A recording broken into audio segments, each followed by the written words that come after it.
Getting the could not complete backup error on WhatsApp chats on your iPhone. This issue is usually caused by network problems, iCloud sync issues, or not enough storage. In this video, I'll show you how to fix the could not complete backup error on WhatsApp step by step. Let's dive in and fix it. Before moving on, make sure your Wi-Fi or internet connection is stable. Toggle airplane mode on and off to refresh your network connection. Try switching between Wi-Fi and cellular data. Now follow these advanced solutions. Solution 1. Check iCloud storage and enable Cloud Drive. First, open up the settings. After that, tap on the Apple ID profile. Next, tap iCloud. Tap Manage Storage. Make sure you have enough space in iCloud. Free up the space if you see your iCloud storage is full. After checking iCloud storage, now go back. Tap Drive here. Make sure to turn on Sync this iPhone option.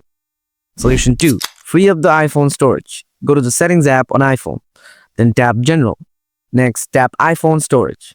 Remove unwanted large files or unused apps from here. Tap on the app you want to remove. Then tap on Delete app. Finally, tap Delete app again. Solution 3. Clear WhatsApp cache. Open up the settings. Then tap on General. Next, tap on iPhone Storage. Now scroll down and find the WhatsApp app. If you don't find the WhatsApp app here, tap on Show All. Next, tap on WhatsApp. Then tap Offload. And again, tap Offload. After that, tap Reinstall it.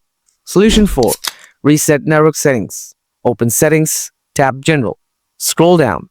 Then tap Transfer or Reset iPhone. After that, tap Reset.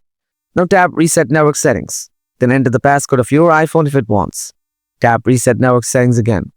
After that, resetting network, go ahead and check whether your problem is solved or not. That's how you fix the could not complete backup error on WhatsApp chats on your iPhone.